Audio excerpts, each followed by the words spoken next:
काफ़ी लोग मुझे लिंक्डइन पे मैसेजेस भेजते हैं, मेरे लिंक्डइन इनबॉक्स फुल होता है कि can you help us understand how to start the first Airbnb. Surprising fact ऐसा है कि जब मैं उनको सारी चीज़ें बताता हूँ, मैं बहुत टाइम स्पेंड करता हूँ, तो more than 90-95% this is not for us. If I book a room, मुझे दिख रहा है 3,000 रुपए का है, how much does the host get and how much does the Airbnb? सारे जो प्लेटफॉर्म्स होते हैं, आप एयरबीएनबी मान लीजिए, booking.com मान लीजिए, मेक माई ट्रिप मान लीजिए, ये सब कमीशन बेसिस पे काम करते हैं। रियल एस्टेट मुझे भी लगता है कि it's a very good bet in terms of investment. तो इसका एक ब्रॉडर लेवल पे मैथ्स क्या है, किसको एयरबीएनबी स्टार्ट करना चाहिए और किसको नहीं करना चाहिए? लोगों से मिलना, उनसे बात करना, do you really enjoy doing it, it's very important. ऐसा भी होता है कि कोई आपके पास रह के गया and then next time they just directly call you, sir मैं आ रहा हूँ, type do you have room?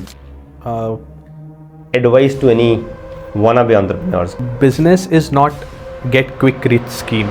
It is a patience game. नमस्कार और आपका स्वागत है मेरे पॉडकास्ट इंस्पायरिंगली योर्स के एक और नए एपिसोड में। आज के इस एपिसोड में हमारे गेस्ट हैं उदयन। उदयन ने एयरबीएनबी बिजनेस को अनप्रेसिडेंटेड लेवल पे स्केल किया है with more than 120 plus properties. Most likely वो इंडिया के सबसे बड़े एयरबीएनबी होस्ट हैं। तो आइए बात करते हैं उदयन देशपांडे से और जानते हैं कि उन्होंने इस यूनिक एयरबीएनबी बिजनेस को इस लेवल पे स्केल कैसे किया और किस तरह के चैलेंजेस का सामना करना पड़ा उन्हें, और सीखते हैं वो सारी ट्रिक्स एंड टेक्निक्स जिनकी मदद से उदयन ने अपने एयरबीएनबी बिजनेस को इन ऊंचाइयों तक पहुंचाया। तो अगर आपने कभी भी अपना एक एयरबीएनबी बिजनेस स्टार्ट करने का ख्वाब देखा है, then this episode is for you. इस एपिसोड में we will cover every aspect of an Airbnb business, from location selection to designing to marketing to operations, everything. Let's start. Hi Udyan, welcome to Inspiringly Yours. Thank you very much for traveling all the way to Jaipur. मैंने जब first time आपको explore किया, in the sense first time I got to see a video of yours on YouTube पे, and मैंने देखा 118 Airbnb property, and like ये really possible भी है क्या? So just on a lighter note, आप कहीं अभी प्रॉपर्टीज़ को मतलब भूल तो नहीं जाते हो, और like do you maintain an Excel sheet you like कि कहीं थी या भूल गए कि यार इतनी है, may be how do you keep track of it? So first of all, thank you Shamsher for inviting me to Jaipur. It's a beautiful city. पहली बार आ रहा हूँ Jaipur. You should have Airbnbs here also. Yes. I am. In fact, I'm staying in one of a very beautiful Airbnbs in Jaipur at the moment. So really a very good city. So coming to your question regarding आप भूल तो नहीं जाते हैं, तो नहीं भूलते क्योंकि खुद ने बनाई है Of course. और यदि मैं भी भूलना चाहूँ तो मेरे बैंकर्स नहीं भूलने देते हैं। हाँ, वो जब EMI डेबिट होती है तो that reminds me that I have this many properties. Of course सारी जो 118 प्रॉपर्टीज़ हैं सारी मेरी नहीं हैं जी, उसमें कॉम्बिनेशन है, कुछ प्रॉपर्टीज़ मेरी है, कुछ प्रॉपर्टीज़ किसी और के लिए मैं मैनेज करता हूँ एयरबीएनबी। ओके, एसेंशियली लीज्ड है इन अ सेंस, हाँ जी, सम फॉर्म और द अदर जी। सो 118 बहुत बड़ा नंबर, मतलब जो भी मेरे को एयरबीएनबी का आइडिया था, लाइक कि अपना घर है, आपके पास स्पेयर स्पेस, आप उसको थोड़ा फर्निश वगैरह करके you sort of invite people over in a sense, और आप उनको वो आपके साथ रहेंगे end of course they will pay you. But this is like more like a hotel chain बना दिए, समझ रहे? हाँ जी। तो is it like really viable और यू आर एन एक्सेप्शन, और like other people also doing it उस level पे, उस स्केल पे? Because 118 obviously is not your home ना, दे आर नॉट होम्स। तो उस is it like really viable और यू आर एन एक्सेप्शन कि आपने करके दिखाया है, बट कि other people are just like running 1 or 2 property? जी, सो एयरबीएनबी के डेटा के हिसाब से आई एम एक्सेप्शन, क्योंकि एयरबीएनबी एज अ कंसेप्ट जो है, जो यूएस में शुरू हुआ था, वो ऐसे ही हुआ था कि आपके घर में यदि एक स्पेयर रूम है तो how you can monetize it, right? And that's what you know the overall concept of Airbnb started as. But over a period of time, 10-15 सालों में एयरबीएनबी मॉडल्स इवॉल्व हुए। बहुत लोगों को ये एक पैसिव इनकम सोर्स से एक्टिव इनकम जो करना चाहे इसको, उन्होंने किया। वो एंटरप्रेन्योर्स अपॉर्चुनिटी ढूंढ ही लेते हैं ना, ढूंढ लेते हैं, जैसे कि ऐसा क्यों नहीं हो सकता जी। इफ इट कैन लाइक एक घर में हो सकता है तो 10 में क्यों नहीं हो सकता? बिल्कुल। And then of course people sort of tweak their own models. Maybe founders ने कुछ और मॉडल सोचा होगा, बट एक entrepreneur sitting in Bangalore like you सोचा कि हम अपना अलग मॉडल ट्राई करके देखते हैं, व्हाई नॉट. एंड मैंने भी शुरू ऐसे ही किया था कि एक as a passive source of income, कि एक घर में एक रूम एयरबीएनबी करके चला के देखते हैं कैसे चलता है. But then as you rightly said, as entrepreneurs we figure out the ways, the hacks on how this can be scaled. And eventually on Airbnb platforms also काफ़ी प्रोफेशनल होस्ट आना शुरू हुए over a period of time. Professional host माने जिनकी केवल एक property नहीं, जो multiple properties as a property management companies उसको होस्ट करते हैं. And slowly over a period of time the business model evolved. Airbnb as a business model evolved. So right now about 118 properties में जो run करता हूँ Airbnb. What is the like kind of revenue, top line, bottom line generate? एक just to give you in terms of figures, we make about 5 crores in terms of revenues on yearly basis from this 118 properties. Of course ये top lines है. Of course, हाँ. There are costs. Right, there are costs involved in this. But having said that, this is, as you rightly said, it is more of a hospitality business. हाँ, मतलब business तो वही है आपका eventually. Than a side hustle for us. Okay. Right? Mostly Airbnb starts as a side hustle, but then eventually if you start liking it, the way I started liking, hosting people, meeting people, meeting a lot of travelers, I converted it into a full-time business. आपकी journey कैसे शुरू? मतलब Airbnb happened by chance और आपने कहीं experience किया था या इंटरनेट पे फाउंड आउट किया ऐसा कुछ हो रहा है, अपन भी करके देखते हैं, मतलब what initiated you? शुरू कैसे हुआ आपका?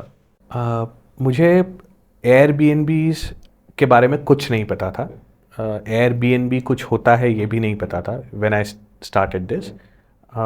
बट मेरे दिमाग में ये था कि रियल इस्टेट से पैसिव इनकम कमानी है. और जब मैंने मेरा पहला अपार्टमेंट जनरली लाइक कि फ्लैट खरीद के किराए पे चढ़ा दो, किराए पे चढ़ा, पर उसमें पैसा बनता नहीं है. मतलब ये मैंने जो पर्सनली देखा, I am sorry I am cutting you off, but then कि ये यूएस का कॉन्सेप्ट सही है. मतलब if you look at it ना, बिकॉज इंटरेस्ट रेट वगैरह का जो डिफरेंस है यहाँ पे नहीं बैठता, वो रेंटल यील्ड है ही नहीं. मतलब मैं तो यहाँ पे सोचता हूँ कि खुद को घर को मकान खरीदना चाहिए या नहीं खरीदना चाहिए, क्या रेंट पे रह लो सारी जिंदगी, वो ज़्यादा बेटर ऑप्शन है. तो बिल्कुल, तो जो एक ख्याली नंबर्स थे दिमाग में कि एक रियल इस्टेट, आप एक अपार्टमेंट ले लो, उसको रेंट पे चढ़ा दो और उस रेंट से आप ईएमआई सर्विस कर दो.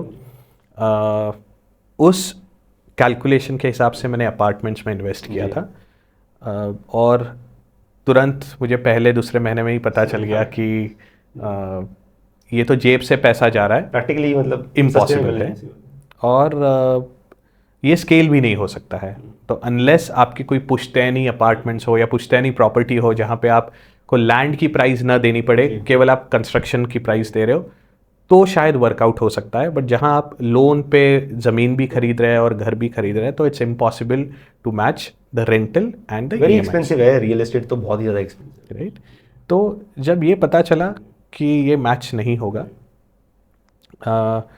तब जैसे बोलता है कि mother necessity is the mother of all invention. तो जैसे बोलते हैं कि necessity is the mother of all invention.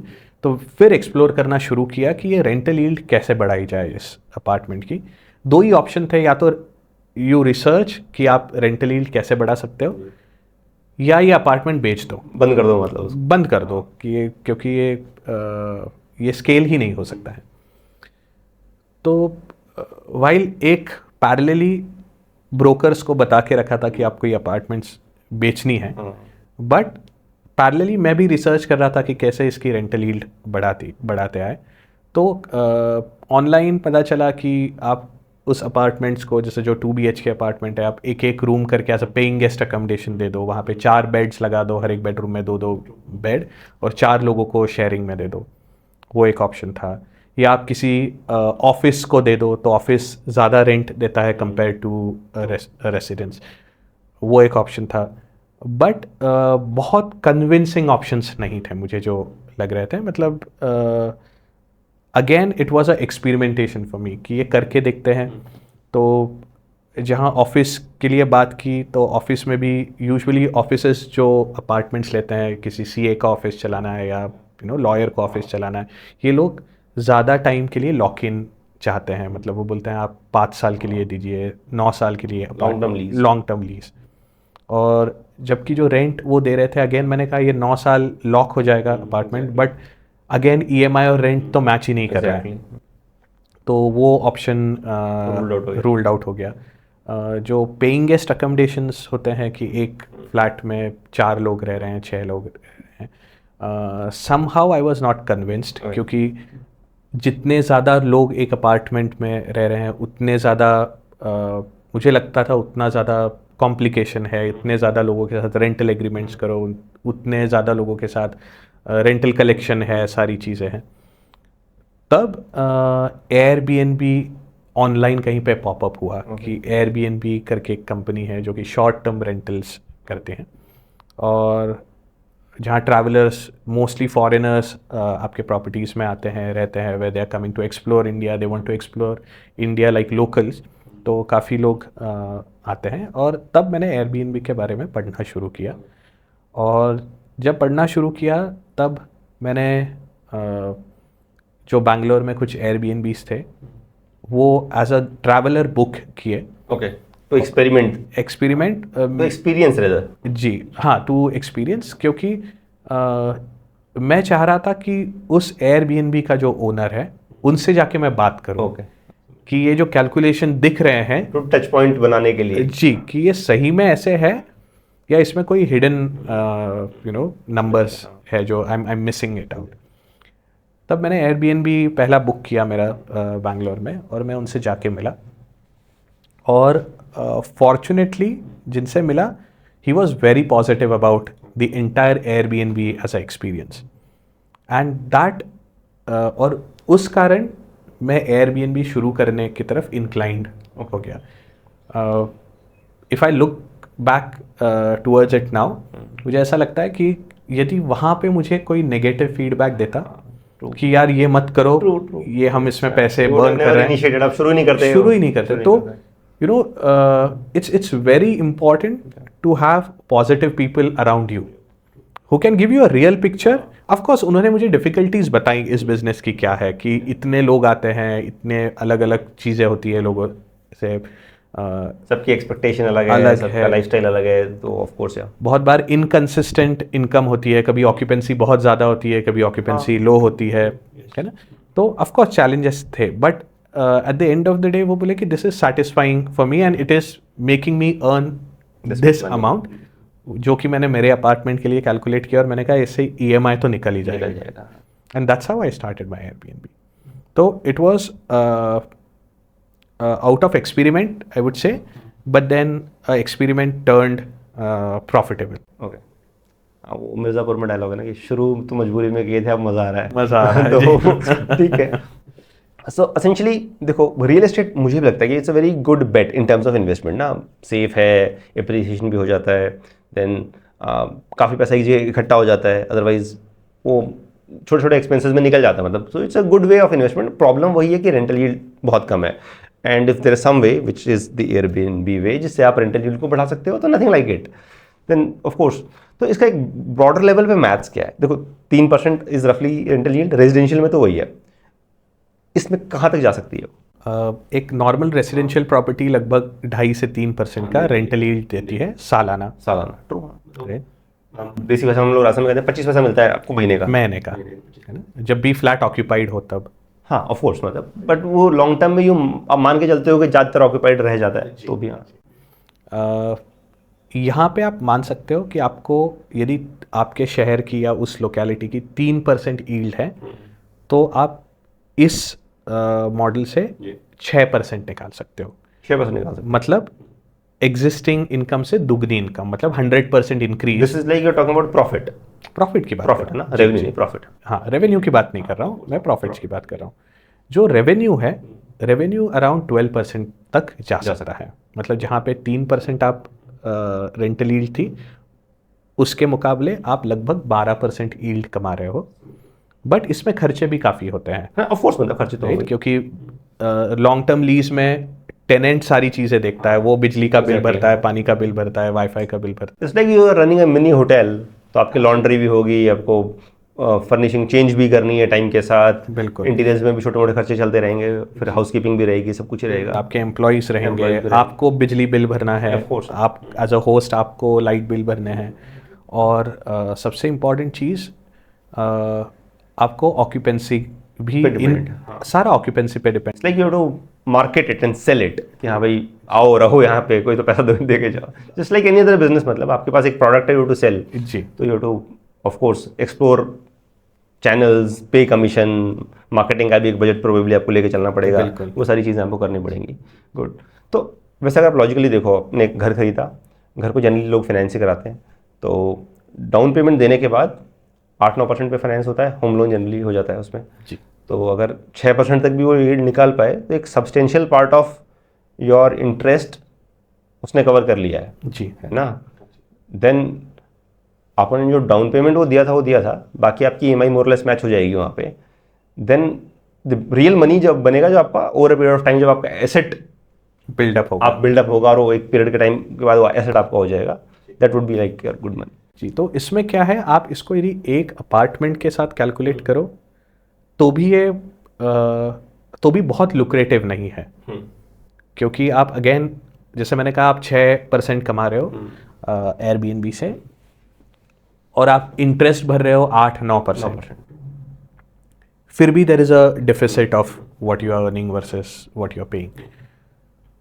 ये तब काम करता है जब आप इसको बिजनेस की तरह देखना शुरू करते हैं, ओके, राइट। जब आप मल्टीपल प्रॉपर्टीज लेते हैं, तब आपको, जिसको इकोनॉमीज ऑफ स्केल बोलते हैं, उसका इफेक्ट मिलना शुरू होता है। इसका मतलब आपके एक फ्लैट के पीछे यदि एक आदमी काम कर रहा है, आपके 4 फ्लैट हो तो भी एक ही आदमी से आपका काम चल जाएगा, राइट। आपके ओवरहेड कॉस्ट जो होंगे वो डिस्ट्रीब्यूट हो जाएगी, राइट। आपके मे बी एक बिल्डिंग में 4 अपार्टमेंट्स हो तो आपका एक ही इंटरनेट कनेक्शन में काम हो जाएगा, which will be shared amongst 4 and so on. तो आपको just like any other business, आपको ये भी यदि सर्टेन स्केल आपको अचीव करना है, like make some decent money, नहीं तो आप जो खुद के घर में एयरबीएनबीज करते हैं कि एक स्पेयर रूम दे दिया, वो तो आरओआई उसमें कैलकुलेशन बहुत अलग है, उसमें कॉस्ट स्ट्रक्चर है ही नहीं ना। सबसे मेजर कंपोनेंट जो आपका रेंट है वो तो चला गया उसमें से, क्योंकि आप तो खुद ही उस घर में रह रहे हो, आपके घर की खुद की मेड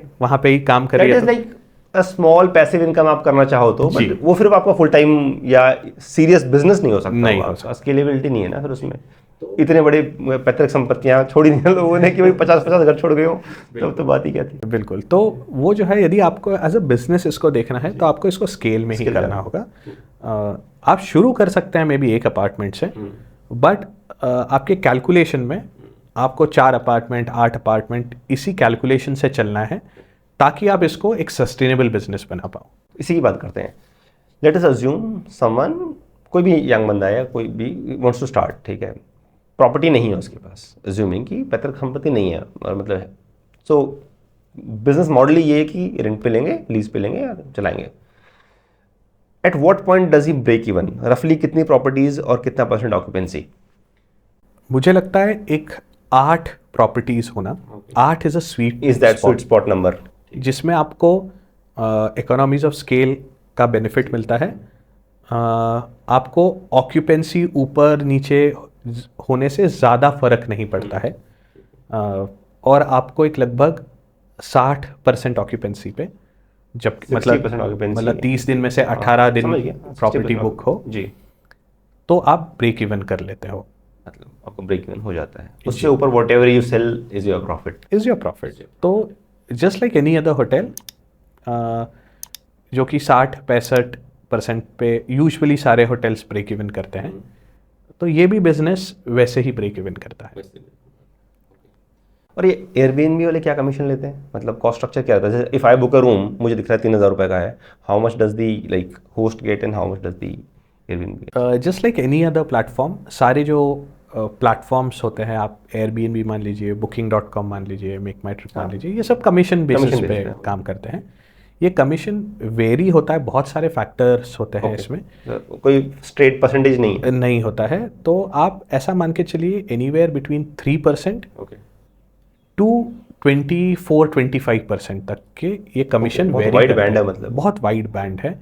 मतलब कुछ वेबसाइट्स है जिसमें आपको यदि टॉप में फीचर होना है ओके, तो they charge you extra commission. ये आप एयरबीएनबी की बात कर रहे हो? अलग मैं अलग प्लेटफॉर्म की प्लेटफॉर्म बात कर रहा हूँ। एयरबीएनबी में इन्वेंटरी है तो आपको हर जगह बेचनी है, ऑक्यूपेंसी चाहिए, कहीं से भी लेके आओ। बिल्कुल बिल्कुल। एक बार आप इसको बिजनेस की तरह करना शुरू करते हैं तो फिर आपको मल्टीपल प्लेटफॉर्म्स में जाना बेटर है rather than sticking only to one platform, ताकि आप सब जगह से एक एनालाइज कर सको कि कहाँ से आपको ज़्यादा बिजनेस आ रहा है। And then cost of acquisition क्या आ रही है क्लाइंट की, और ऑफ कोर्स मतलब ऑक्यूपेंसी कितनी आ रही है, दोनों चीज़ों का बैलेंस लेके चलना पड़ेगा। बिकॉज होटल बिजनेस में बात हुई ना कि room night unsold is like 100% perishable, वो निकल गई हमेशा के लिए, you can't sell it the next day, flight ticket की तरह है, फ्लाइट टिकट की तरह है वो। तो आपको बिल्कुल ऑप्टिमम बैलेंस बना के चलना है, like in terms of the pricing and the occupancy का आइडियल बैलेंस। और वो जो चीज़ें हैं वो over a period of time as a host आपको पता चलती है। क्या होता है, जो बड़े होटल्स होते हैं या बड़ी हॉस्पिटैलिटी चेन्स होती हैं, इनके पास काफ़ी रिसोर्सेस होते हैं, काफ़ी ब्रेन्स होते हैं, डेटा है, एनालिटिक्स है काफ़ी है, और सारे most of the people are from the hotel management background. True. Airbnbs, home stays जो होते हैं, ये एक घर में बैठा हुआ व्यक्ति शुरू करता है जिसको हॉस्पिटैलिटी, ऑक्यूपेंसी, इसका कोई ज्ञान नहीं होता है, राइट। तो ये जो शुरू करता है तो ये काफ़ी एक्सपेरिमेंटेशन से शुरू करता है। तो over a period of time once he understands कि ये मेट्रिक ऐसे काम करता है, रेट कम करने से ऑक्यूपेंसी बढ़ती ही है ऐसा ज़रूरी नहीं है। ट्रू, हाँ। That is with all products. वैसे मतलब बहुत बिजनेस में ये जो एक मिसनॉमर है कि अगर कुछ नहीं भी करा ना तो प्राइस गिरा दो, doesn't work that way, doesn't work. और even if it works then you will be very sad to know कि this is the only way that it works, because profits are gone. समझ रहे हो? Very true. तो सबसे easy चीज़ होती है कि आप प्राइस गिरा दो, मतलब ये एकदम नो ब्रेनर है, राइट। तो मैं मतलब जब किसी से बात करता हूँ, किसी एयरबीएनबी होस्ट से बात करता हूँ और बोलते हैं ऑक्यूपेंसी शायद इस महीना कम थी तो हमने प्राइस कम कर दी, तो मैं बोलता हूँ एक एक्सपेरिमेंट कीजिए, आप आपके सारे प्रॉपर्टीज़ के लोएस्ट रेट कर दीजिए। जो आपकी प्रॉपर्टी रेट जिस रेट पे बिकती है आप लोएस्ट ले आइए। Airbnb allows you to rent your room for $10 at the least. आप $10 से नीचे नहीं जा सकते, मतलब 800 साढ़े 800 रुपये आप उतना कर दो, और see if your all properties are booked for all 30 days और नॉट। नहीं होता है। तो दैट प्रूव्स कि प्राइस कम करने से आपकी ऑक्यूपेंसी नहीं बढ़ती है। आई थिंक मतलब जो मेरी अंडरस्टैंडिंग है, perception plays a very important role. Very true. The moment you see a room for 850, मतलब I would not even trust the pictures, I would like probably कुछ तो इशू है, मतलब 850 रुपये में कैसे मिल रहा है, समझ रहे हो ना? And very true. तो वो बैलेंस करना बहुत ज़रूरी है, और वो over a period of time लोग समझते हैं कि ज़्यादा ऑक्यूपेंसी मतलब ज़्यादा रेवेन्यूज, बट डजेंट मीन ज़्यादा प्रॉफिट्स। क्योंकि ज़्यादा ऑक्यूपेंसी मतलब ज़्यादा अपकीप कॉस्ट, आपका ज़्यादा एसी यूज़ होना है, ज़्यादा टॉयलेटरीज यूज़ होने हैं, ज़्यादा बार बेडशीट चेंज होंगी तो धुलेंगी, उसकी भी कॉस्ट है। तो यदि प्रॉपर्टी बहुत ज़्यादा भी ऑक्यूपाइड होती है तो that results into less profitability, right. तो एक ऑप्टिमम नंबर होता है हर एक प्रॉपर्टी का कि आपकी प्रॉपर्टी इतनी यदि बुक हो तो वो बैलेंस है in terms of the expenses you are making towards that particular property.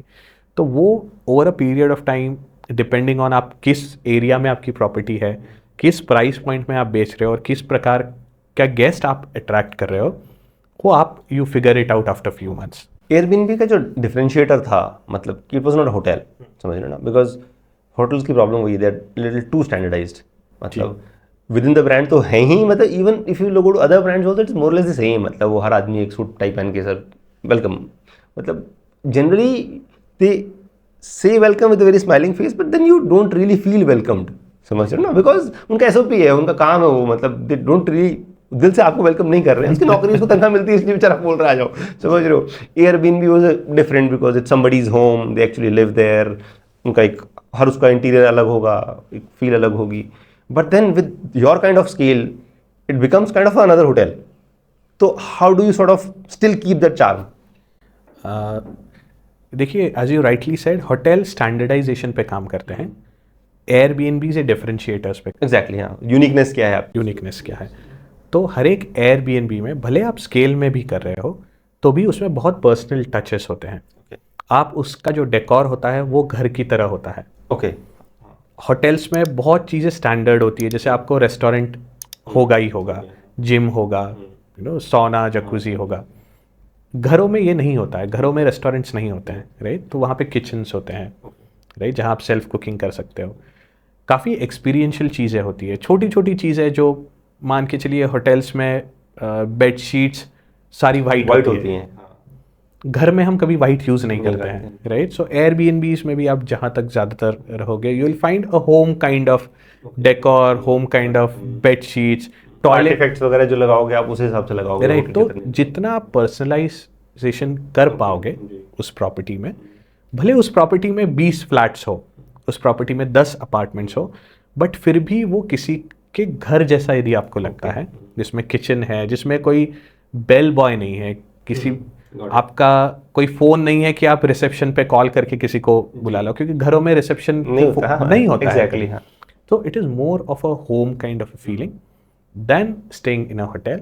तो इसलिए यूजुअली होटल्स में जो एवरेज स्टे होता है वो लिमिटेड डेज का होता है, और एयरबीएनबीज में लोग ज़्यादा ड्यूरेशन के लिए रुकते हैं। कोई थोड़ा लॉन्ग टर्म के लिए यदि आता है तो they prefer staying in a hotel, in a Airbnb rather than staying in a hotel. So with your experience इतना लंबा और इतनी एट स्केल, किसको एयरबीएनबी स्टार्ट करना चाहिए और किसको नहीं करना चाहिए? लाइक बेसिक कि भाई this kind of a guy go in, आप अगर इस तरह के हो तो प्लीज डोंट डू इट, मतलब नॉट फॉर यू टाइप्स। तो सबसे पहले एज अ पर्सन, वही मतलब as a human being are you, आप लोगों से मिलना, उनसे बात करना, do you really enjoy doing this और नॉट, राइट। इफ ये चीज़ आप में, हाउ इम्पोर्टेंट इज इट, मतलब वेरी इंपॉर्टेंट, और लाइक इसके बिना भी काम चल सकता है? It's very important, it's one of the factor which differentiates you from a hotel. हाँ, है ना, आप किसी बड़े होटल में जाते हैं तो वो होटल का मालिक आपसे मिलने नहीं आता है। हाँ बिल्कुल, ऑब्वियसली, राइट, नहीं आता है। जबकि आप किसी ऐसे रेस्टोरेंट में जाते हैं आपकी फैमिली के साथ, जहाँ पे यदि उस रेस्टोरेंट का मालिक आपसे मिलने आ जाए और पूछे कि आपको खाना कैसे लगा, so you feel very privileged. True. या वो शेफ़ आ जाए वहाँ से पूछने कि सर मैं आपके लिए कुछ स्पेशल बना के लाता हूँ, तो you feel very good about it, right. So वो एक्सपीरियंस एयरबीएनबीज में मिलता है आपको, जहाँ पे owners treat you like the real guest, के रिश्तेदार जैसे आपको ट्रीट करते हैं। तो पहली चीज़ तो आपको as a host, do you love doing it और नॉट, नॉट नेसेसरी कि आपको सबसे मिलना है। कोई भी एयरबीएनबी बुक इसलिए नहीं करता है कि उसको होस्ट को जाके मिलना है। एग्जैक्टली, हाँ, मतलब that is not the goal कि उसके लिए ट्रैवल करके नहीं आया वो। एग्री, हाँ। सो ये भी काफ़ी डिफिकल्ट होगा ना, मतलब to maintain the right balance कि किससे मिंगल करना है, नहीं करना है, कितना करना है। मतलब it should not be like कि आप इंटरफेयर ही कर रहे हो, at the same time should not be aloof also कि मैं तो किसी बात ही नहीं कर रहा हूँ। तो वो कैसे, how does that work out? तो सबसे पहले ये चीज, if you are comfortable doing it, you will figure out over a period of time. बहुत से गेस्ट होते हैं जो खुद होके ही आपसे बात करते हैं, राइट। उन्होंने आपके बारे में शायद एयरबीएनबी वेबसाइट पे पढ़ा है, आपकी प्रोफाइल होती है Airbnb. So it is a very basic human thing, मतलब बिल्कुल, हाँ, आपको समझ में आ जाता है कि आपसे बात करना चाहता है, नहीं करना चाहता है, कितनी करना चाहता है। या बहुत बार आजकल ऐसा होता है कि लोगों ने मे बी मेरा पॉडकास्ट देखा हो, मेरा यूट्यूब का कहीं कंटेंट देखा हो, तो जब मैं मिलता हूँ या मैं जब प्रॉपर्टीज़ में होता हूँ तो वो खुद होके बात करने आते हैं कि you know we want to start our own Airbnb, तो हमने आपका पॉडकास्ट देखा है। So it's a very human thing. तो if you are comfortable doing it, Airbnb will do wonders for you. If you are very introvert or you don't enjoy meeting people, I think it will be very difficult for you to scale. I'm not saying it's impossible, but then it will again be something similar to a hotel.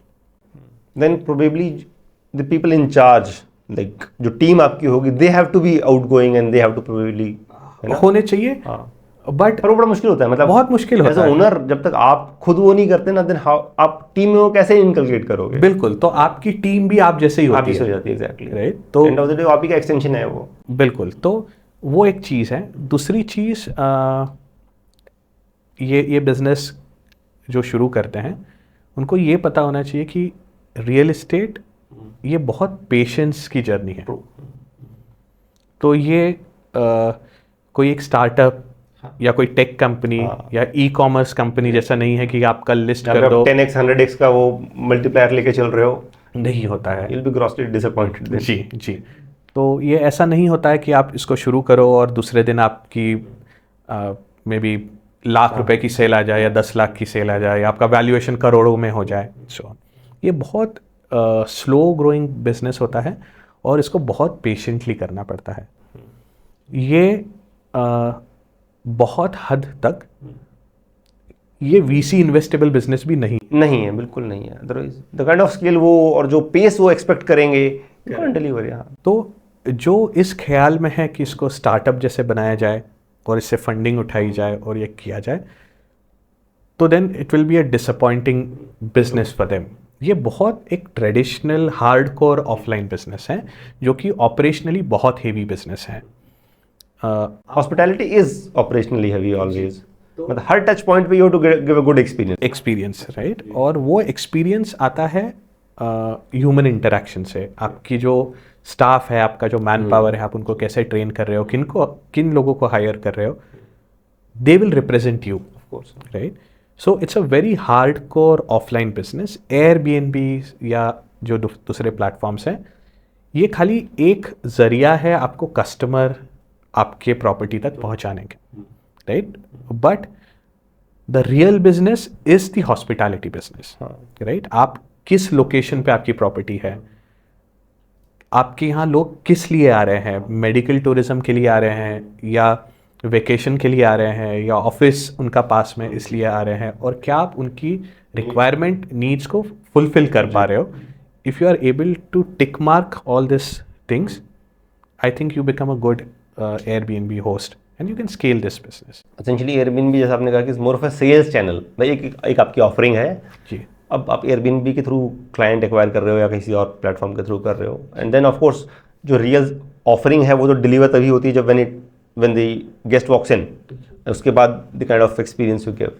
Very true. Which is with all businesses obviously. And you spoke about staff, जो कि हर human centric industry में बहुत ही important factor भी है और बहुत मुश्किल भी है इसको मैनेज करना, स्पेशली इन इंडस्ट्री जहाँ पे आपका ब्लू कॉलर एम्प्लॉयज चाहिए। और आपका तो ये बिजनेस ऐसा है जहाँ पे आप एज अ ओनर आप नहीं कर सकते, हाउस कीपिंग बेसिक काम है ना, आप नहीं कर पाओगे। तो how do you like acquire a good talent at a reasonable cost, जो कि बहुत इंपॉर्टेंट है, और फिर उसको रिटेन करना, उसके अराउंड आपके क्या लर्निंग रही, क्या आपके एक्सपीरियंसेस हैं, क्या टिप्स हैं? जी। बिकॉज ब्लू कॉलर को मुझे लगता है मैनेज करना बड़ा मुश्किल होता है कंपेरेटिवली बाकी, बिकॉज उनके रिवार्ड्स बहुत कम है, उनकी डिमांड काफ़ी है, मतलब सप्लाई शॉर्ट है ना समहाउ, बट उतनी सप्लाई शॉर्ट होने के बावजूद भी उनकी रेन्यूमरेशन उस स्केल में बढ़े नहीं है, तो उनके पास ऑप्शन भी बहुत है, ऑप्शन की कमी नहीं है। तो क्या है आपके उसके? Yes, as you rightly said कि ये बिजनेस और इनफैक्ट बहुत सारे बिजनेसेस ये सारे ह्यूमन डिपेंडेंट हैं। इनफैक्ट टेक बिजनेसेस भी ह्यूमन डिपेंडेंट ही है, राइट, क्योंकि आपको वो talent somebody has to build the tech, build the जी। मुझे लगता है कि ये एक गलत नोशन है मार्केट में कि ब्लू कॉलर एम्प्लॉयज़ को मैनेज करना ये डिफ़िकल्ट है। ओके। सिंस मैं बैंगलोर जैसे जगह से आता हूँ जहाँ पे मैक्सिमम टेक के लोग ज़्यादा है, मुझे लगता है कि टेक के लोग ज़्यादा डिमांडिंग होते हैं और उनको मैनेज करना is way more difficult than managing blue collar employees. Blue collar employees जो हैं ये बहुत बेसिक चीज़ें आपसे एक्सपेक्ट करते हैं, the way you treat them. हाँ, one of them being respect, ये तो आई हैव एक्सपीरियंस्ड, क्योंकि उनको दे समवेयर दे नो कि they are not that skilled or educated enough to demand a kind of salary that a tech person will get. So they are aware of it. उनको भी पता है कि मेरा जो ग्रोथ है वो प्रोबेबली लिमिटेड है, मतलब at some point it will plateau. Right ऐसा नहीं कि every year like you will have 20% increment and this and that. एक पॉइंट पे आके आप प्लेटू कर जाओगे बिकॉज योर स्किल सेट जो है वो उस तरह का है नहीं ना, this physical labour involve. Absolutely. तो वो जानते हैं ये चीज़, मतलब कोई भी ब्लू कॉलर एम्प्लॉय मेरे पास आज तक इतने सालों में ऐसा नहीं आया है कि मैं इस होटल में पहले काम कर रहा था और यहाँ पे मेरी इतनी तनख्वाह थी तो आप मुझे इस पे 30% राइज दे दो या 20% दो, कोई ऐसी बात नहीं करता है कभी भी। So the most important thing that they deserve is the humanity, right, the empathy basically. Empathy. इसलिए हम हमारे गेस्ट से भी जब बात करते हैं तब बोलते हैं कि they are not your servants, they are your caretakers, right. हम उनको जब because ultimately they are the people who are going to take care of your comfort and everything. So ये हम जब बोलते हैं गेस्ट से हमारे कम्युनिकेशंस में जहाँ ज़रूरी है, तब उनका भी पर्सपेक्टिव बहुत चेंज हो जाता है टूवर्ड्स आर एम्प्लॉयज़। तो सबसे पहले है कि how you treat them. Second, do you really give them the life of a dignified life जी, व्हाट दे डिजर्व। मतलब अच्छी जगह रहना, अच्छा खान पान, राइट, तो हाँ, अच्छे कम्यूट के ऑप्शंस। क्योंकि आजू बाजू जब आप बैंगलोर जैसे हाईटेक सिटी में रह रहे हो, आजू बाजू they know they can't afford to be there। और उनको पता है कि यहाँ स्टैंडर्ड ऑफ लिविंग लोग ऐसे रह रहे हैं, लोग खुद की गाड़ियाँ खरीद रहे हैं, खुद के 2 व्हीलर्स खरीद रहे हैं and so on. So they shouldn't be left away from it. So making them accessible to all these things around is very important, where they don't feel कि we are missing। हाँ, कि हम जिंदगी में पीछे रह गए, या डे टू डे लेवल पे वो अंदर वो बिटरनेस ना कि यार मतलब मेरा नहीं हो पाया कुछ, वो नहीं आनी चाहिए। वो नहीं है। और तीसरी चीज़, आपके पास एम्प्लॉयज़ तभी काम करेंगे when they see future of your company along with them, right. तो जब वो देखते हैं कि मैं इस कंपनी में रह के मैं ग्रोथ कर पाऊंगा, वो ग्रोथ शायद सैलरी की भी हो सकती है, शायद डेजिग्नेशन की हो सकती है एंड सो ऑन। सो हमारे पास जो एम्प्लॉयज़ हैं वो हमारे पास 8-8, 10-10 साल से काम कर रहे हैं। और रफली इतना ही टाइम हुआ है आपको ये करते हुए? शुरू करते हुए मतलब शुरू से हैं आपके पास? काफ़ी शुरू से हैं। सैलरीज भी ऑफ कोर्स बढ़ती है, डेजिग्नेशंस भी बढ़ते हैं, but at the same time मुझे नंबर ऑफ प्रॉपर्टीज भी बढ़ानी पड़ती है, बिल्कुल, ताकि नए लोग इंडक्ट हो और ये एग्जिस्टिंग लोग इनकी मूव अप हो। तो ये एक इसलिए जो बिजनेस होते हैं बेसिकली ये एक लिमिट पे आके ग्रो करते हैं टीम के लिए। हाँ, एग्जैक्टली। टीम से ग्रो करते हैं और टीम के लिए ग्रो होते हैं। Because if you can't grow, they can't grow, and if they can't grow, they can't stay। मतलब Absolutely, nobody will, मतलब correct। तो आपको for the sake of their betterment, even if you are like not very keen on it, you have to grow। You have to grow, क्योंकि देखिए एक बहुत मतलब funny बात ऐसी है कि एक business over a period of time उसके ऑपरेशनल कॉस्ट बढ़ते रहते हैं, राइट। मतलब आज एक प्रॉपर्टी की एक्स इन्फ्लेशन है, मतलब इन्फ्लेशन है, अगले साल आपका ओनर जो रेंट बढ़ा देगा, मेंटेनेंस महंगा हो जाएगा, इलेक्ट्रिसिटी महंगी हो जाएगी, सब कुछ महंगा, सारी महंगी चीज़ें हो जाएगी। आपके एम्प्लॉयज आपसे एक्सपेक्ट करेंगे salary rise and so on. But at the same time जो आपके जो कस्टमर्स होते हैं, जो आपके गेस्ट होते हैं, वो आपसे because they are staying with you for multiple times, they will ask you for discount. हाँ, फॉर द लास्ट रेट, वो रेफरेंस पॉइंट है उनका, राइट, कि हम तो आपके साथ में पिछले 3 साल से रहते हैं, अब आप हमको रेट कम कीजिए। Now that's a very tricky situation for us to convince them कि the price that we had given you 3 years back and the price what is there today is very different.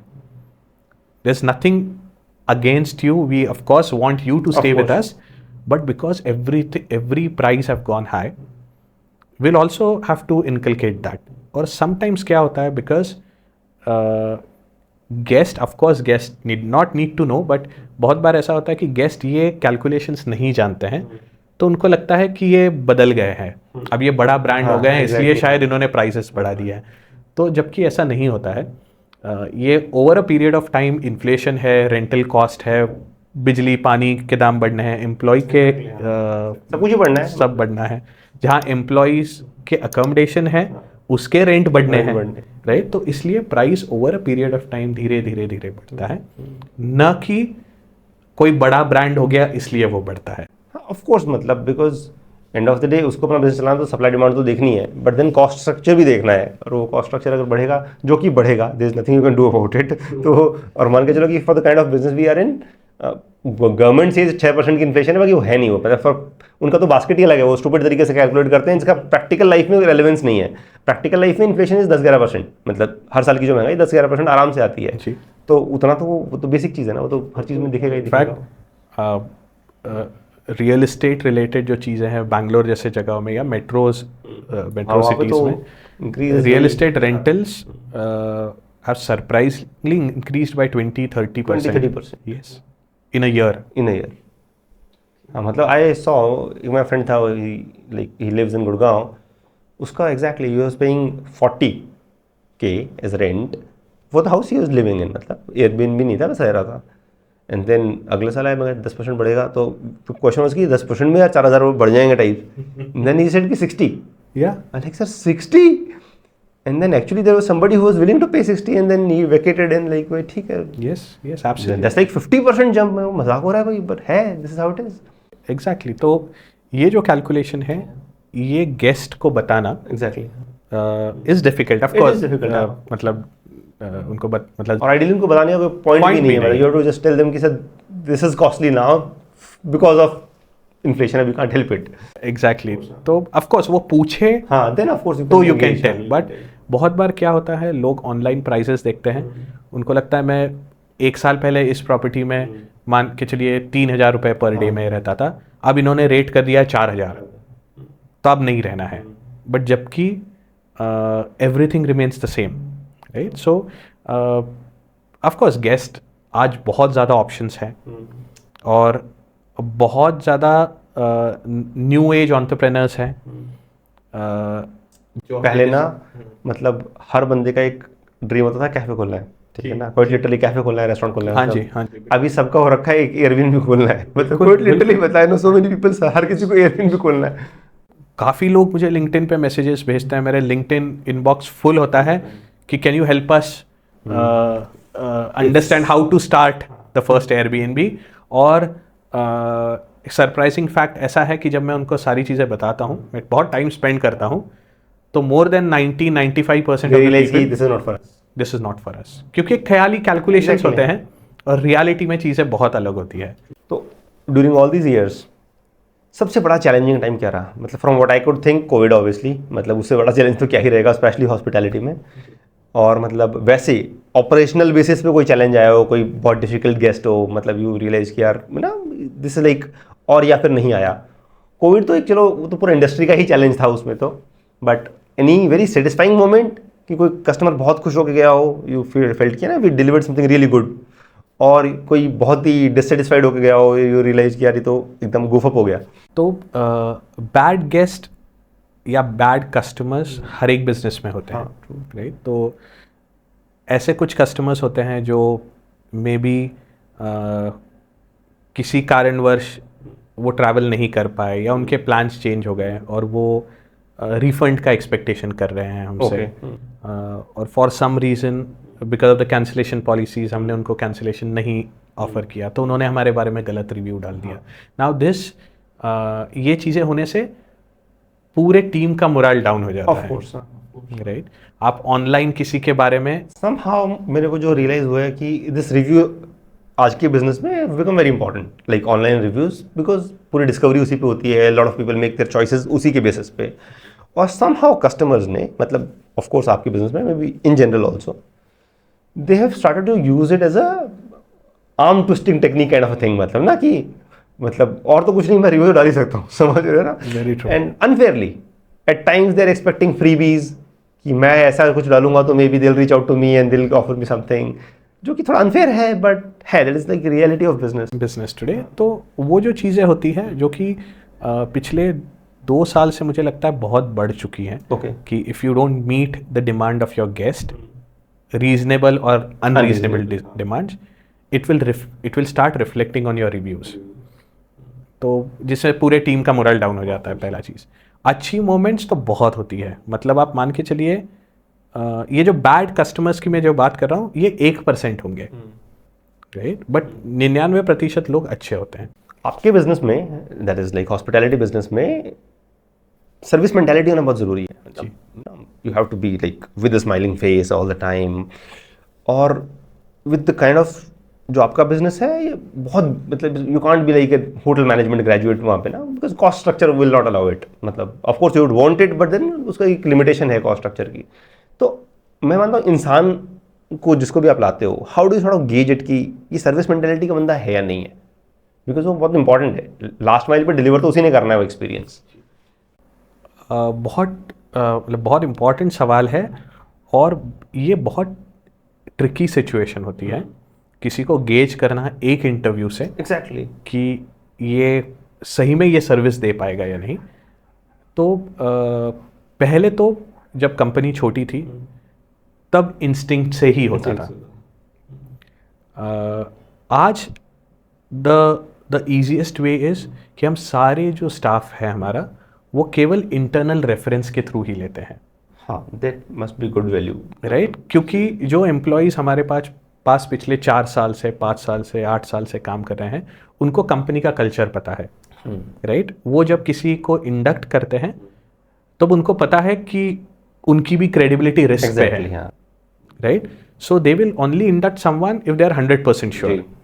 तो मेरे से ज़्यादा I think वो interview लेते हैं उसका, तो आज दिन कि तू छोड़ेगा तो नहीं, हाँ, 1 साल में, या तेरे को दूसरा तनख्वाह मिल गया तो, हाँ, मतलब ज़्यादा मिल गया तो छोड़ेगा, 2000 एक्स्ट्रा दे दिया तो चला तो नहीं जाएगा। So I think more than me the heavy lifting is done by the employees themself to see how a good candidate can be inducted.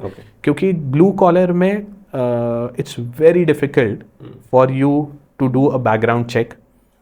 आप उसके पुराना एम्प्लॉयर कौन है आपको पता नहीं ना, उनके पास सैलरी स्लिप्स होती है, कुछ नहीं होता है। सो आप यदि रेफरेंस के थ्रू लेते हैं तो I think that solves I think 90% of the problem. Okay. And then over a period of time, हम around 3 months, मैं personally I gauge the performance उनका, of the new guys कि कैसे चल रहा है, and that performance वो again उसके SOPs नहीं होते हैं, exactly, हाँ, quantifiable नहीं है वो, but then you go to a property maybe just talk to a guest, तो you get an idea कि satisfied not satisfied, वो जिस रूम में काम कर रहे हैं या जिस अपार्टमेंट में काम कर रहे हैं उसका रिव्यू कैसा आ रहा है, that's a metric for us to understand कि how that employee is performing, and over a period of time if we understand कि he is not performing good, then we tell him कि यार guest ने इस type का review दिया है, can you be more careful about this, and many a times they learn,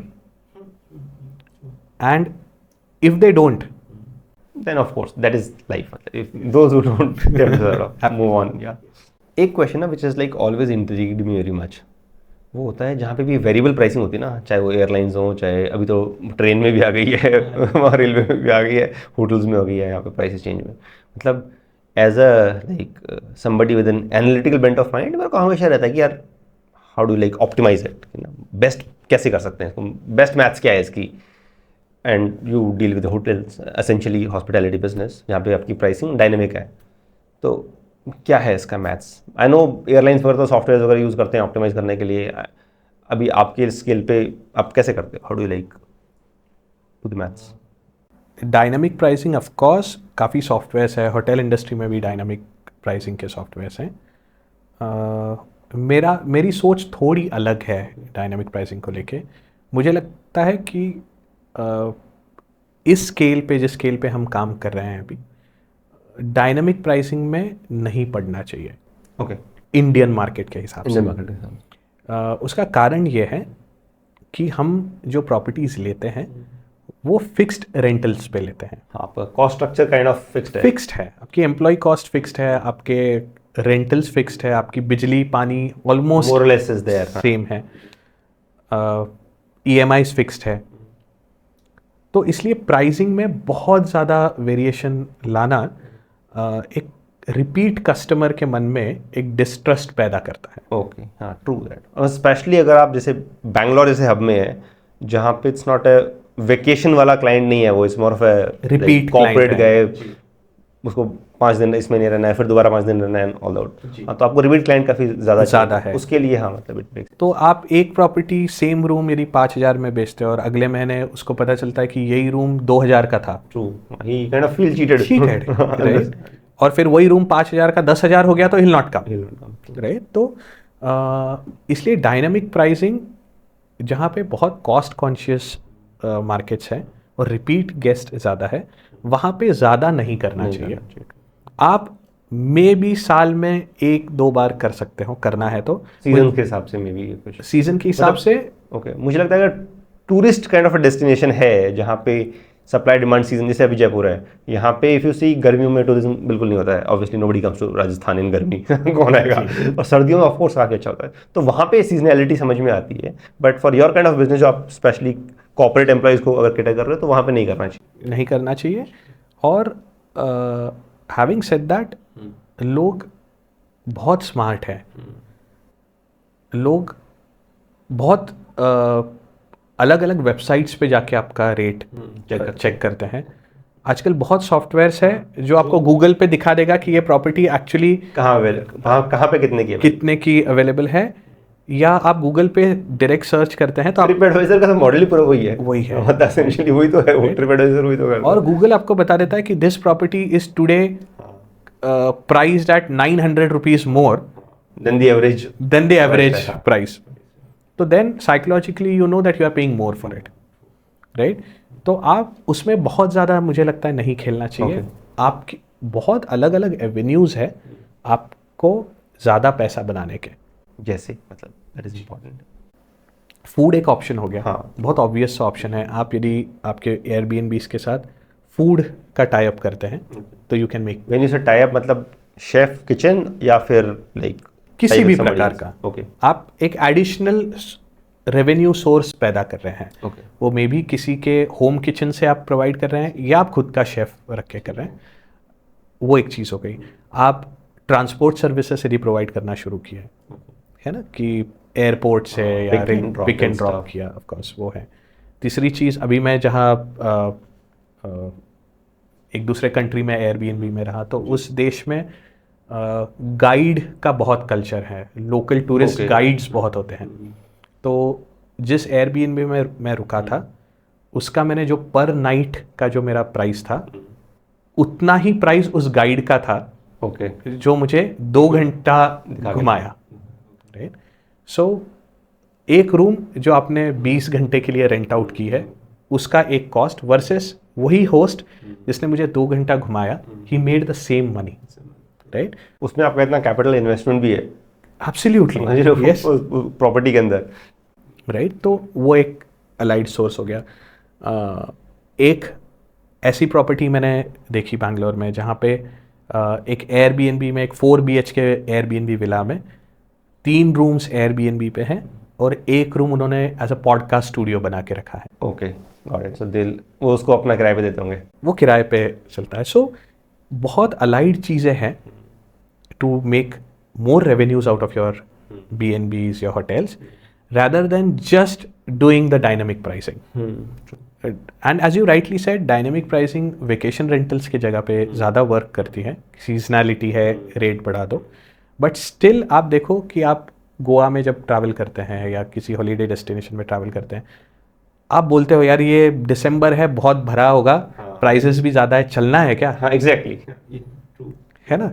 सो जो price conscious customer होता है, वो हमेशा वो सोचता है। आई बिलीव इंडियन कस्टमर है, मतलब बाय एंड लार्ज, बिल्कुल है ना, मतलब आई बिलीव आपका भी एक्सपीरियंस वही रहा होगा। बिल्कुल है, वैल्यू कॉन्शियस हैं, बिल्कुल। तो जैसे इतने प्राइस कॉन्शियस लोग होते हैं कि जैसे प्रॉपर्टी का रेट मान के चलिए 2000 प्लस GST होता है, 12% GST होता है, मतलब 2240 रुपीज, राइट? जब हम बोलते हैं कि योर प्रॉपर्टीज प्राइस है 2240, people still pay 2200, राउंड करके। मैं ये समझ सकता हूँ कि ये कैश के दिनों में, हाँ, understandable, to do an UPI, how does it matter, still they do 2200। So वो हमारे माइंडसेट में है, you know, the way we function as a Indian audience, right? कि सब्जी वाले से जब तक थोड़ा सा फ्री का धनिया नहीं लेते ना, हमें वो अंदर से सेटिस्फेक्शन आता नहीं है। तो वो हर जगह अप्लाई करते हैं। राइट। तो वो जो 40 रुपए डिस्काउंट लेने का जो सुख है, एग्जैक्टली, वो प्राइसलेस है उनके लिए, एंड विच इज फाइन। फिर हम उनके पीछे नहीं लगते हैं कि आप 40 रुपए वापस पे करो। As long as the customer is satisfied with the overall experience, you kind of take it as a cost of service, समझ रहे हो? हाँ, cost of delivering that service में पकड़ लो। हमें तो 240 रुपए ही भरना है टैक्स। एग्जैक्टली, ऑफ कोर्स आपको रिवर्स इनवॉइस में वो कैलकुलेशन फिर हमारा रूम जो 2000 का था वो हो जाता है 1900 कुछ का। 60 का कुछ हो जाएगा जी। तो प्राइस कॉन्शियस कस्टमर है, उस हिसाब से आपको आपकी प्राइसिंग करनी पड़ती है। और अल्टीमेट पैसा आप तभी बनाते हो जब एक कस्टमर आपके पास बार बार आता है। तो you have to also ensure that the price that you have given, the discounts you have given to that customer is consistent. That brings me to an interesting question कि ऐसा भी होता है कि कोई आपके पास रह के गया and then next time they just directly call you up कि सर मैं आ रहा हूँ type, do you have room, or like will they book again through Airbnb only? नहीं, बहुत customers, बहुत नहीं, मुझे लगता है majority of the customers. Okay, हाँ, तो आपका cost of acquisition भी कम हो गया ना, अगली बार आपका commission margin वो सब बच रहा है if you can deliver on that। तो ये tricky है क्योंकि agree, मतलब tricky तो थोड़ा है, but then क्योंकि customer चाहता है कि आप उसको वो discount में रूम दो।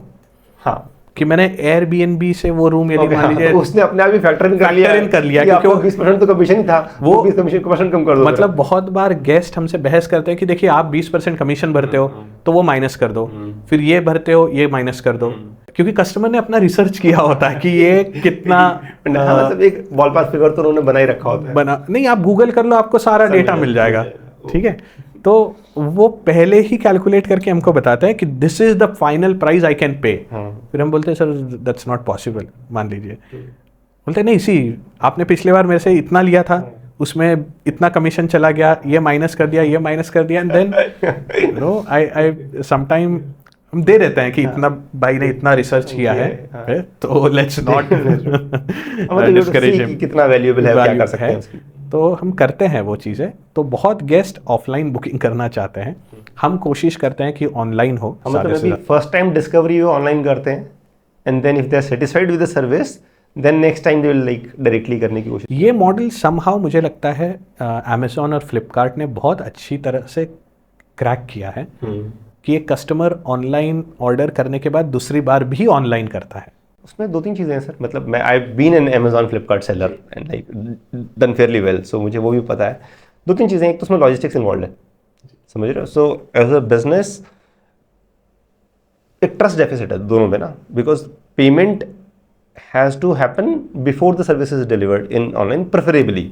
COD का ऑप्शन होता है, but if that thing fails, which most of the COD orders fail, उसमें कॉस्ट इन्वॉल्व है जी, of failure of delivering that service, समझ रहे हो। तो उसको ट्रस्ट डेफिसिट है, वो एडवांस में पे नहीं करना चाहेगा पहले आपको, एंड देन आप COD पे भेजोगे तो यू फिगर आउट की जो कॉस्ट आ रही है, बिकॉज 90% आपकी शिपमेंट COD पे वापस आने वाले हैं, and then you figure out कि यार ये तो डजंट मेक सेंस।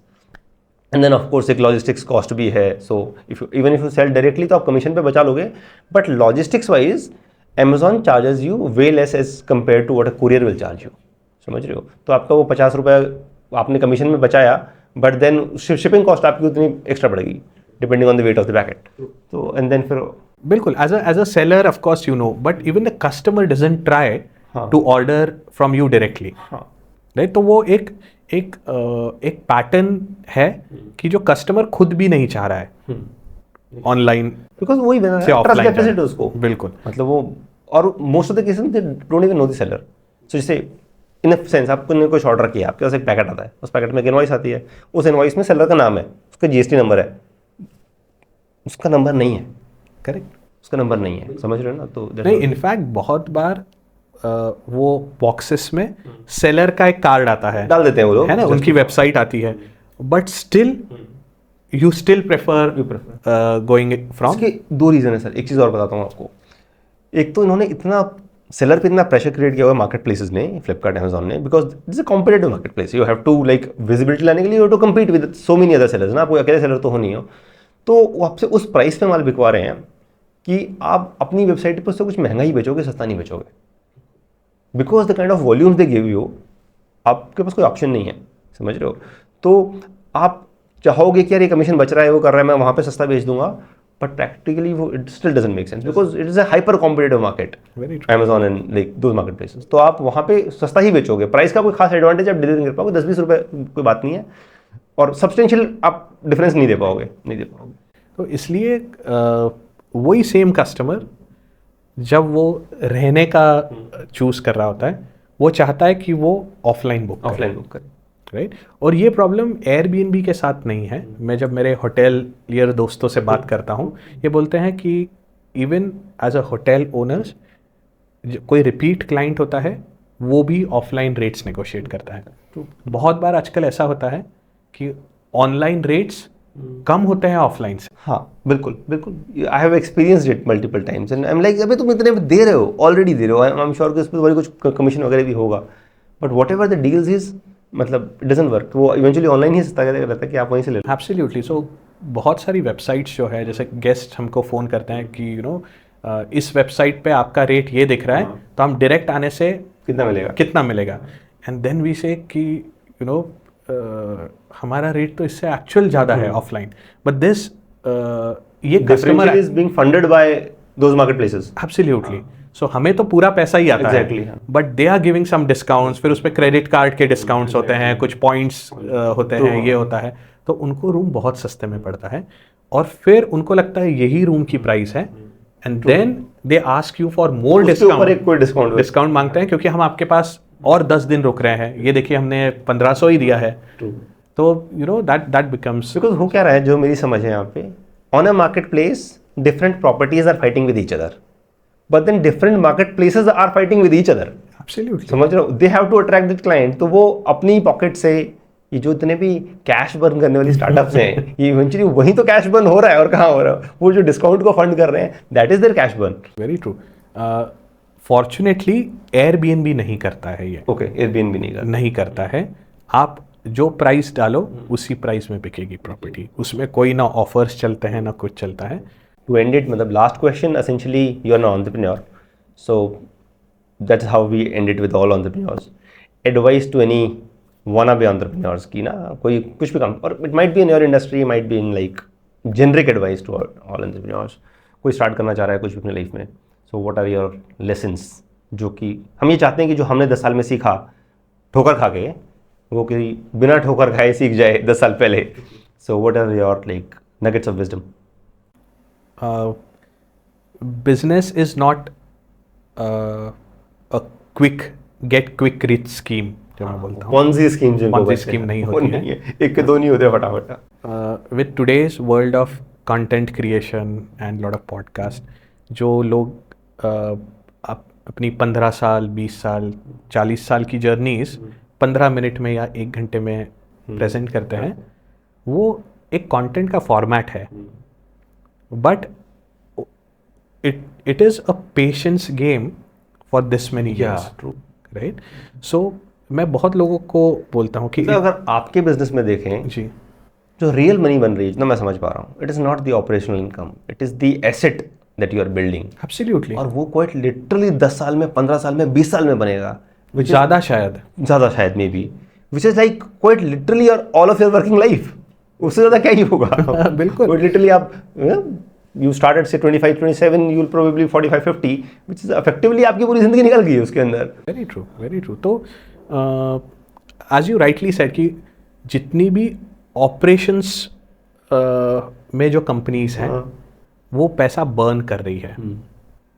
जो एसेट बना रहे हैं धीरे धीरे वो शायद 10 15 20 सालों में प्रॉफिटेबल हो जाएंगे, बट केवल ऑपरेशंस के business without a banking of a real asset could be a disaster, क्योंकि ऑपरेटिंग मॉडल्स बहुत चेंज होते हैं. आज से 10 साल पहले किसी ने एयरबीएनबी के बारे में सोचा नहीं था, आज एयरबीएनबी है. मे बी आज से 10 साल बाद कुछ दूसरा मॉडल होगा. तो आप यदि बहुत ज़्यादा ऑपरेशनली बिजनेस को ट्यून करने की कोशिश करोगे, तो आपको बहुत एक्सटर्नल पैसा लगेगा, आपको बहुत एक्सपेरिमेंटेशन करने पड़ेंगे, और बहुत लॉन्ग ड्यूरेशन के लिए आपको एक बिजनेस सक्सेसफुली चलाना पड़ेगा to see whether this is a business और not for you. Right. Whereas जो बहुत ट्रेडिशनल चीज़ें हैं, जैसे रियल एस्टेट खरीदना, 100, 150, 200 साल पुरानी इंडस्ट्री है हॉस्पिटैलिटी, राइट? ट्रेडिशनल है, होटल्स चल ही रहे हैं। तो ये एसेट बिल्ड करना over a period of time, आपके 10-10, 15-15 सालों के बाद लोन्स खत्म होते हैं जी, right? Then once your property becomes mortgage free, EMI free, that's where you own the asset, and that is where you really start enjoying the real valuation of your cash flows business. भी आ रहे हैं, and then you have asset which of course आप liquidate कर सकते हो, maybe you can pass it to generations. True, if that is if that is your of course मतलब motivation, but बहुत बार ये होता है कि लोग ऐसे जगह पे इन्वेस्ट करते हैं रियल एस्टेट में कि बाय द टाइम आपका EMI खत्म हो 15 या 20 साल बाद, यूजुअली होम लोन्स 20 साल के लिए मिलते हैं। 20 साल ज़्यादा लोग नहीं चलाते हैं, मे बी 15 या 10 साल में खत्म पेमेंट करके everybody tries to sort of कि जल्दी खत्म करो। But by the time you finish your EMIs, आपकी प्रॉपर्टी इतनी पुरानी हो चुकी होती है कि वो इररिलेवेंट होती है उस टाइम के लिए।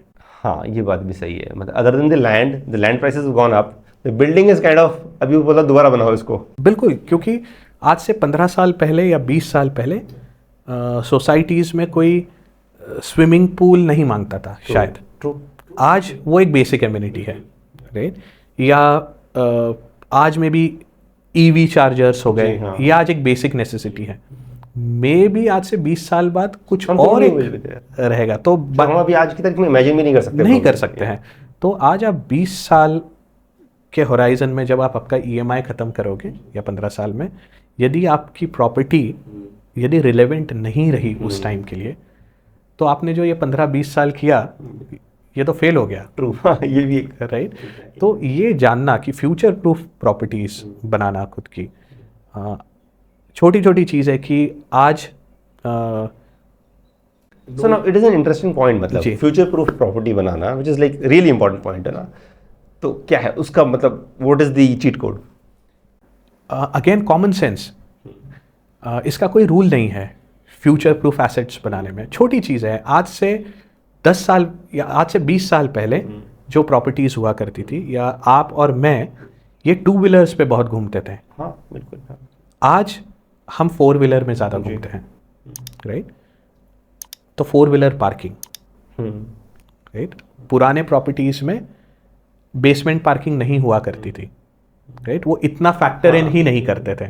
बाहर खड़ी हो जाएगी ना, जगह है, हो जाएगी राइट? उस टाइम ये नहीं था कि जगह इतनी कम हो जाएगी कि इसके लिए भी सोचना पड़ेगा कि गाड़ी कहाँ जाएगी राइट?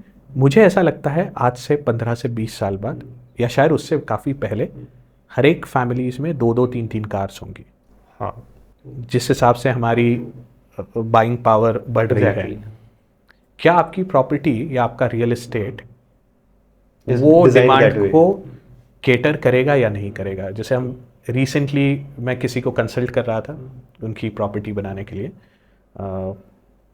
तो वी डिज़ाइंड देयर पार्किंग जिसमें डबल हाइटेड सीलिंग था, ताकि वो लिफ्ट पार्किंग जो होता है जहाँ पे 2 फिटेड, आप वहाँ पे 2 की जगह 4 कार फिट कर सकते हो।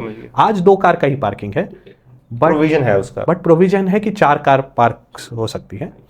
ऑलराइट सर, थैंक यू दिन, थैंक यू वेरी मच। आपने बहुत टाइम दिया and like so much to learn and so much to know. मैंने एयरबीएनबी को हमेशा एज अ कॉन्सेप्ट बाहर से देखा है, so we got to deep dive into it and I am more than confident कि जो ऑडियंस है उसके लिए काफ़ी वैल्यूएबल रहा होगा। So thank you very much for your time. Thank you. Episode को एंड तक देखने के लिए थैंक यू। और अगर आपको एपिसोड पसंद आया and if you found it valuable, then please channel को सब्सक्राइब करें। हम आपके लिए ऐसे ही एपिसोड रेगुलरली लेके आते रहते हैं। And also do press the bell icon. हमारा छोटा सा चैनल है, आपके जैसा हर नया सब्सक्राइबर हमें काफ़ी मोटिवेशन देता है। ऑल्सो अगर आपको लगता है कि ये वीडियो आपके फ्रेंड या फैमिली में किसी के लिए काम का हो सकता है, तो प्लीज़ इस वीडियो को उनके साथ शेयर करें। आप कमेंट्स में हमें बताइए कि आप किन गेस्ट को हमारे पॉडकास्ट पे देखना चाहेंगे, and we promise we will try our best to get them on the podcast. Thank you, और जल्द ही मिलते हैं अगले वीडियो में। तब तक के लिए I wish you good luck and God speed.